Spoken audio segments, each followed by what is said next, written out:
Hey everyone, it's your boy Zero. We got Nanners behind the camera. We're here at Long Island Retro. First time here. And unfortunately, we were only able to come for Sunday. However, we were able to see a lot of awesome things. We were able to play a lot of awesome games.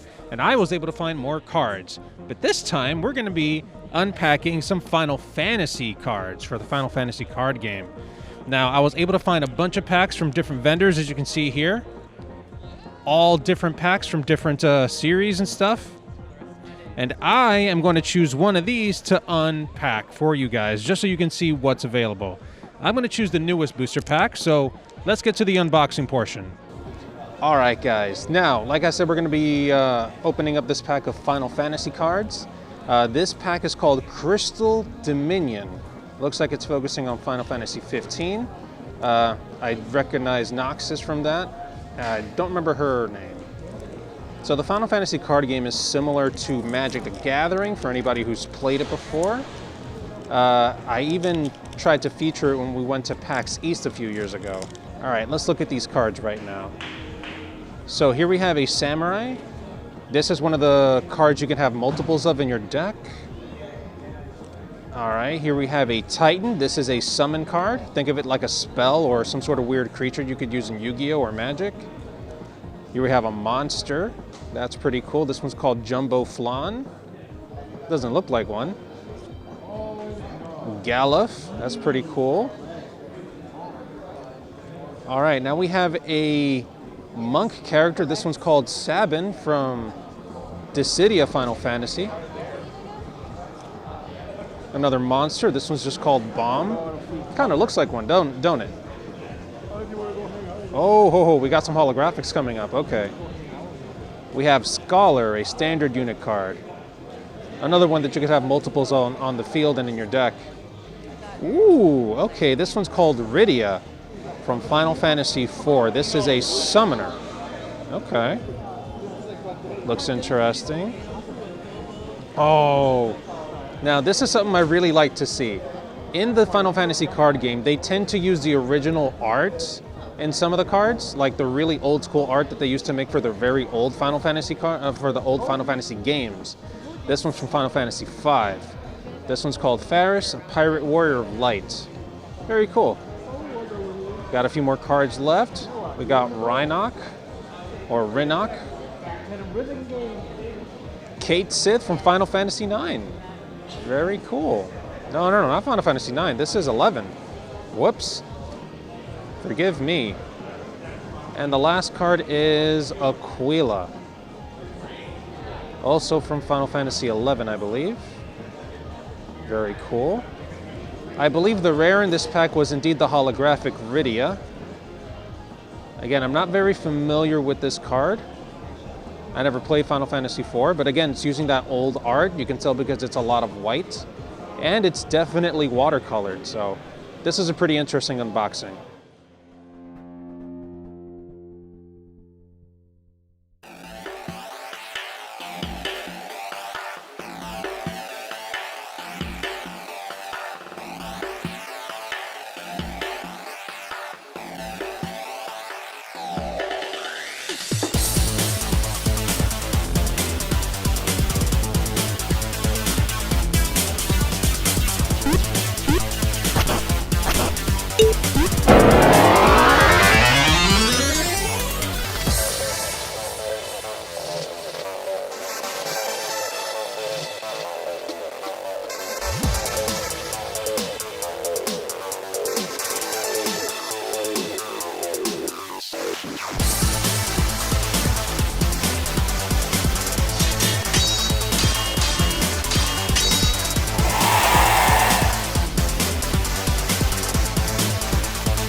Hey everyone, it's your boy Zero, and I'm here with Eric Hale, Pokemon guy, I guess. I don't know what you want to call me. All right, so Eric is a very special guy. He's the guy here at LI Retro that is giving away those special Pokemon that you could get in Pokemon Red, Blue, Yellow. You could also get them in Ruby, Sapphire, and then of course Gen 4 with Diamond, Pearl, Platinum, Heart Gold, Soul Silver, Black, White, Black 2, White 2. Yes, what he said. He's had to list that off, and people just do not read this sign. So, our buddy Powell behind the camera found out that Eric here was giving away these special event Pokemon that you could only get back in the day when you went to GameStop or other stores. Now, Eric, please tell me and the audience how you got started with this. Well, I've been a Pokemon fan since the inception of Pokemon, and I've always loved the collecting aspect of it. I was never really competitive. I didn't really like battling, but finding new Pokemon, collecting them, trading them with friends was always what I liked. So as I got older and I managed to amass more hardware, I collected more Pokemon. And at one point, one of my friends who used to work at a GameStop actually had access to these old distribution carts for the DS era. If you want to get a little picture of that. These are actually the official carts that Nintendo used to use to distribute events. He never sent them back to Nintendo or destroyed them, and I happened to get it from him after a while. At that point, I started looking for other distribution events, and I managed to find out that somebody had managed to back up the original Mew save from the Mew event for Pokemon Red. And since I've got the hardware to do so, I put it onto a real cart. I did the exact same thing with Pokemon Fire Red. The Mystery Mew event from Pokemon Fire Red, I managed to put back on to a real cart. And then through a collection of having a few too many Game Boys and other devices, I can now just give these events out to other people and have them do stuff that you might have missed because your mom wouldn't take you to the mall, or whatever reason happened to have been. And yeah, I just like to share them.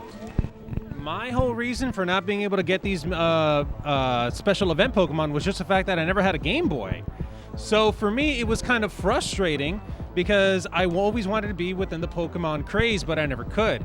I had Pokemon Black back a couple years back. I got it for my 2DS, and I was able to get all those awesome Pokemon.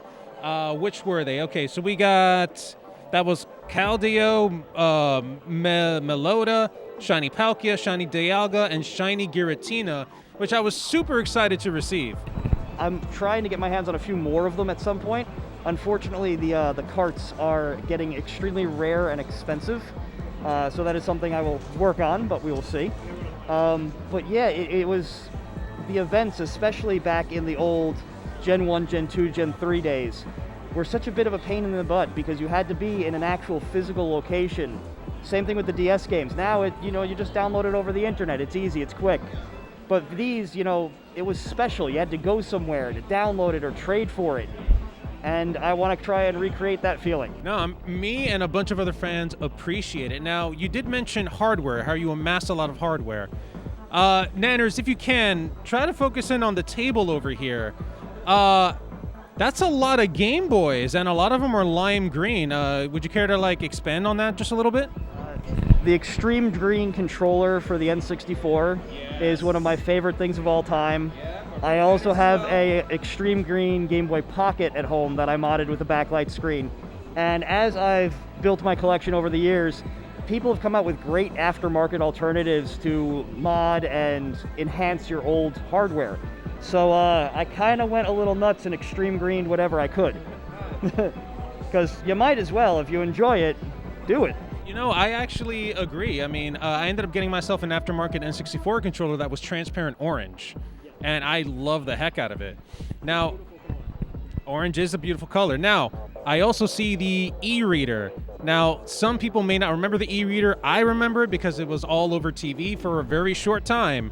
Now, tell me, what was that used for? Because I'm pretty sure a lot of people want to know what it was. Okay, so there was a special event in Pokemon Ruby and Sapphire called the Eon Ticket.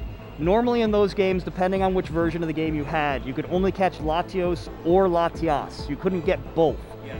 If you had access to the Eon Ticket, which was a little card and an e-reader and 2 Game Boy Advances, you could swipe this card through the e-reader on one Game Boy Advance and send this physical ticket into your game, which would allow you to go to an island where you could catch the opposite version legendary, Latios or Latias, from whichever your version was. It also comes with a Soul Dew hold item, which makes it more powerful in either attack or defense. And these cards were only given out at a tour through Toys R Us and in a specific issue of Nintendo Power. And so I managed to get my hands on one. This is actually my second one. I had to purchase this in a big trade that I did with somebody online, because my original one from my Nintendo Power I lost like a decade ago. So that was fun, but I've got one now and I'm scanning it through and sending it to people's games. I was here earlier, actually, and I saw how people were losing their minds over the Eon ticket. I myself figured, oh my god, that thing must be like hyper rare in all honesty, because like you said, you only got it at Toys R Us and in certain magazines, right? It is a pretty rare card at this point. A lot of them have been lost. A lot of times if you find the Nintendo Power that had it in it, it's no longer in there because somebody's taken it out and used it. But it wasn't that big of a deal back then, so like nobody thought to keep them. You know, they weren't super valuable. Once you used them, they were gone. You know, you got it in your game, you couldn't get another one in the same game, so you gave it to a friend who put it into their game, who gave it to a friend. And then eventually they disappeared, and now there aren't as many of them around, so they're a little pricey, unfortunately. How much would you say an Eon ticket is worth? Around $200, maybe a little bit more or less, depending on if you have the version that's actually still glued in the magazine or not. Because the pristine glued in the magazine ones is ridiculousness. But yeah, loose, 200-ish probably. That's pricey. All right, so the day is over here at LI Retro. Eric over here just gave away a bunch of Pokemon, me included, giving me a whole bunch of stuff. Eric, tell the nice people back at home where they can find you online. I'm at Hailstorm42 on Instagram, or just Eric Hale on Facebook. I don't really do that much in terms of social media, but Instagram has a lot of pictures of fun, rare things if you like video games. Awesome. Thanks for talking to us.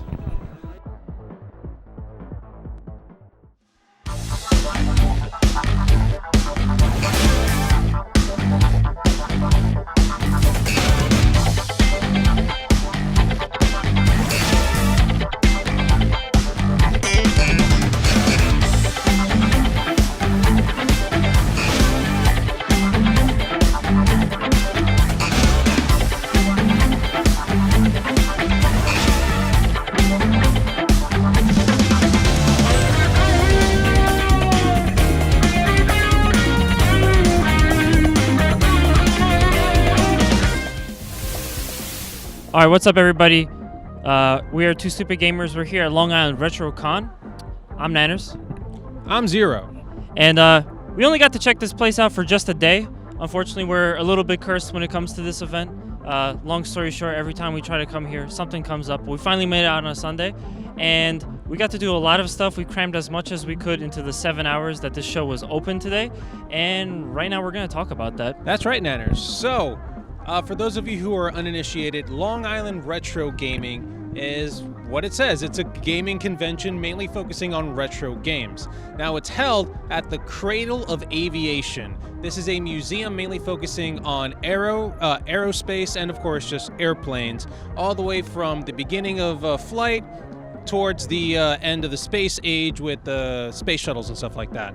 So it's a huge museum and a lot of space to store a lot of awesome games. And that's actually one of the draws of Long Island RetroCon, is just the fact that there's so many different games that you could play. They have arcade cabinets, they even have rhythm games, they have race wheel game setups, classic game setups, they have Apple Macintosh 2 computer setup, all sorts of stuff under the sun. And it was really great to see. Also, in what's essentially just a 2-floor layout, they have a ton of vendors that have been stacked together, and you get to see some amazing booths from some really cool like game development type people, game merch, all sorts of stuff. And you can of course buy tons of retro games. Indeed you can. I myself looked at a ton.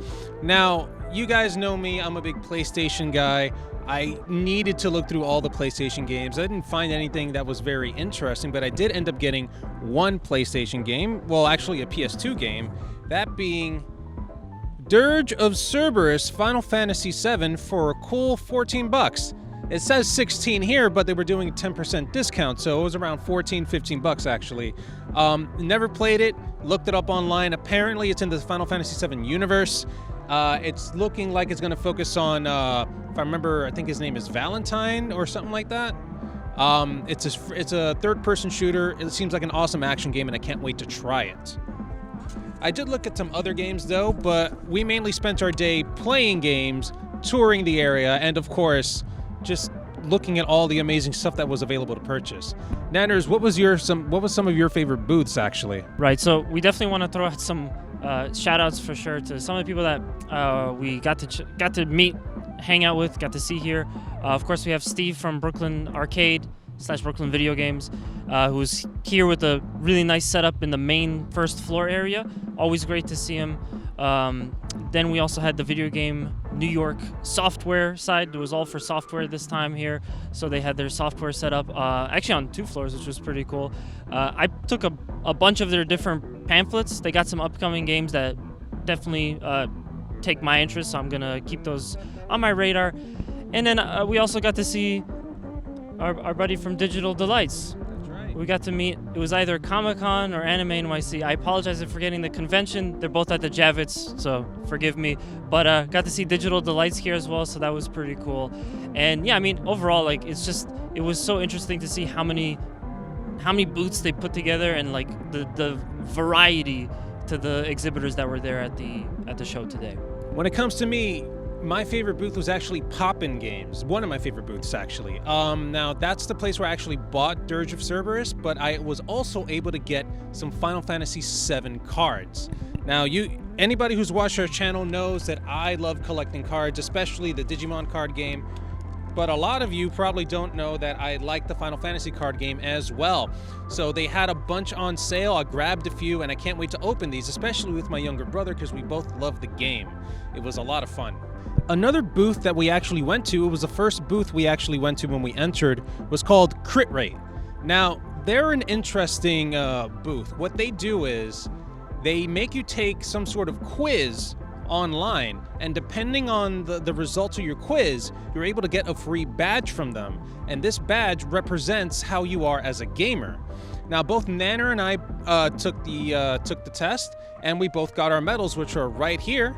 I got this yellow one, Nanner's got the purple one. Now, mine is called the Galabander, a highly social player at heart. You're simply having more fun when you're gaming with friends and online groups, which I kind of agree with. Nanners, how about you explain yours?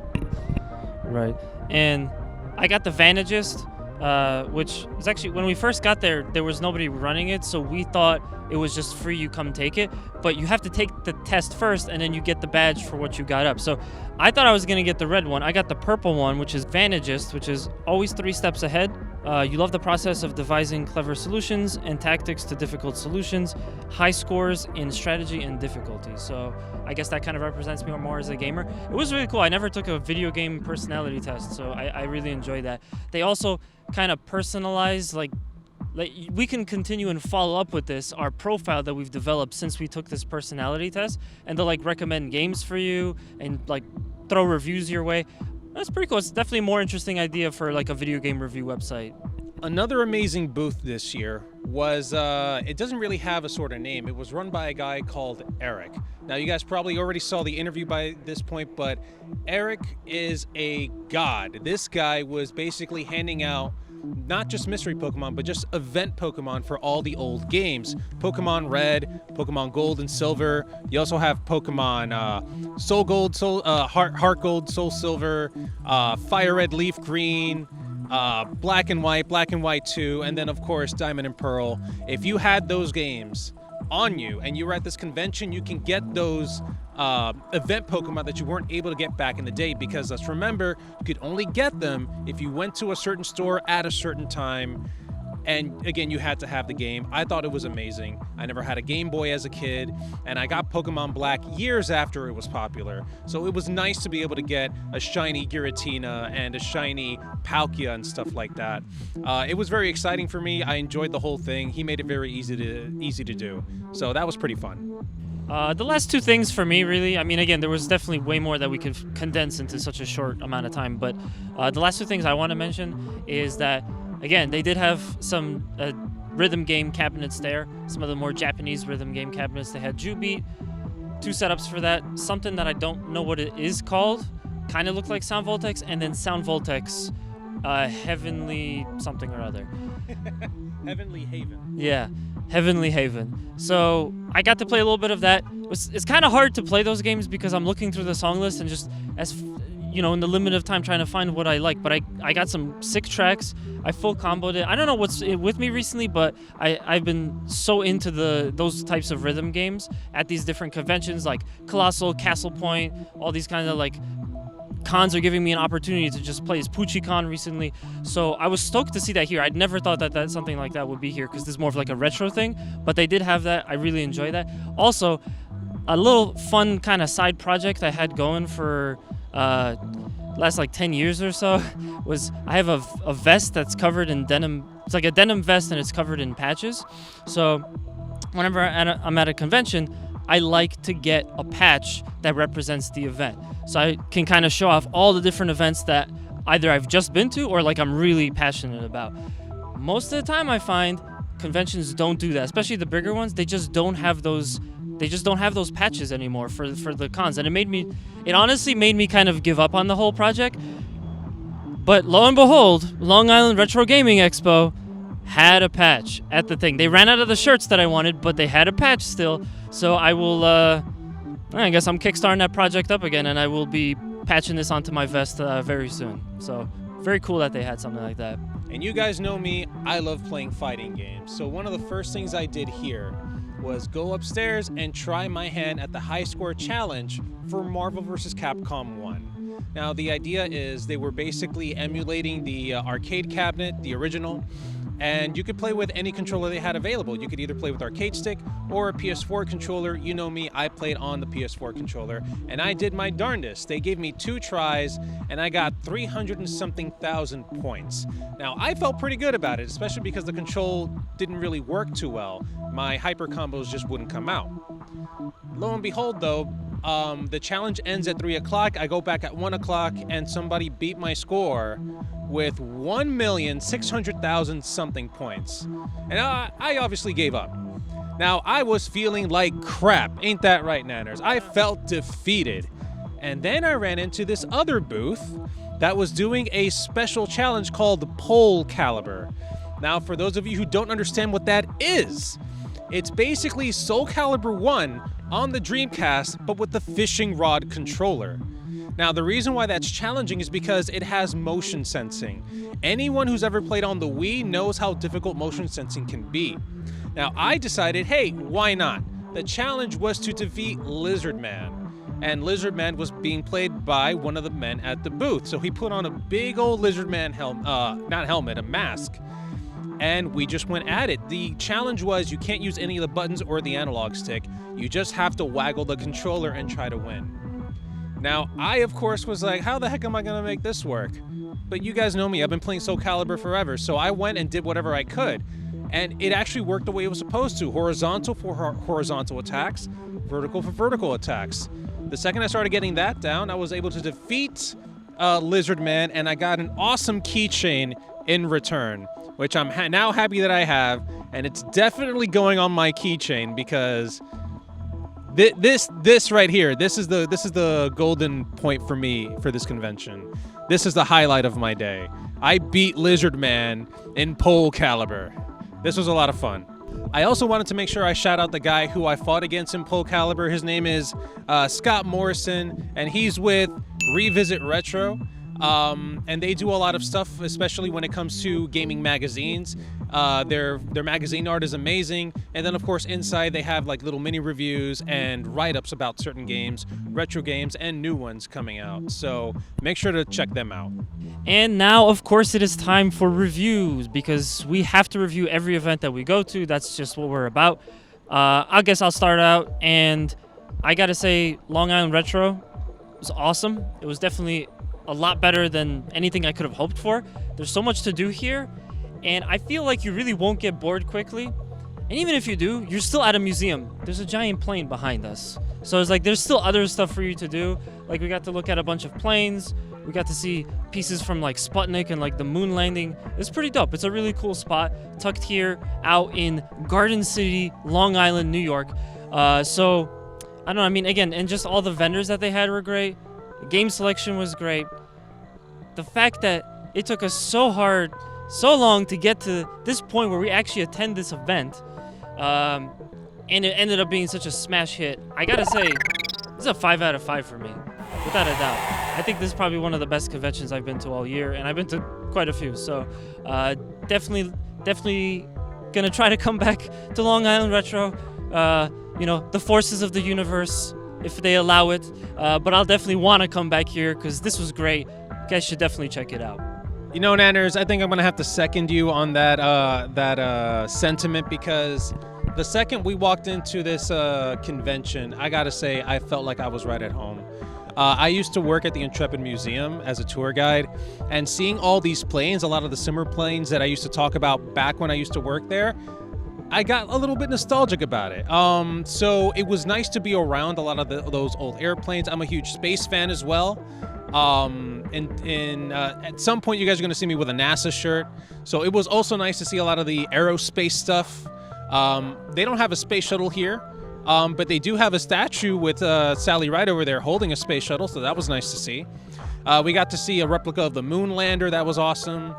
And that's just the museum part. I loved seeing all that. Then you have all the games. You can play practically any console. You think about it, you can play it. They even had the Virtual Boy. Now, I was not going to torture my eyes with the Virtual Boy, but the fact that it's playable here and a lot of people didn't have a chance to even touch it back in the day is cool because it's here. You can play, God forbid, you can play the Jaguar, that old catastrophe of a system. You got PlayStation, Super Nintendo, arcade cabinets, rhythm games, anything you think it's probably here. And the fact that it was all available all day long, it's a gamer's paradise, if you ask me. Also, I need to mention this because I was basically crapping myself this morning when we got here. I didn't print out my ticket. It wasn't even in my email. It didn't get there for some reason. It probably went into the junk mail and got deleted over time, and I didn't notice it. This convention is awesome because all I had to do was go in, show my ID, and they were like, "Oh yeah, we have your name right here. Here's your ticket." And I'm like, "Thank God."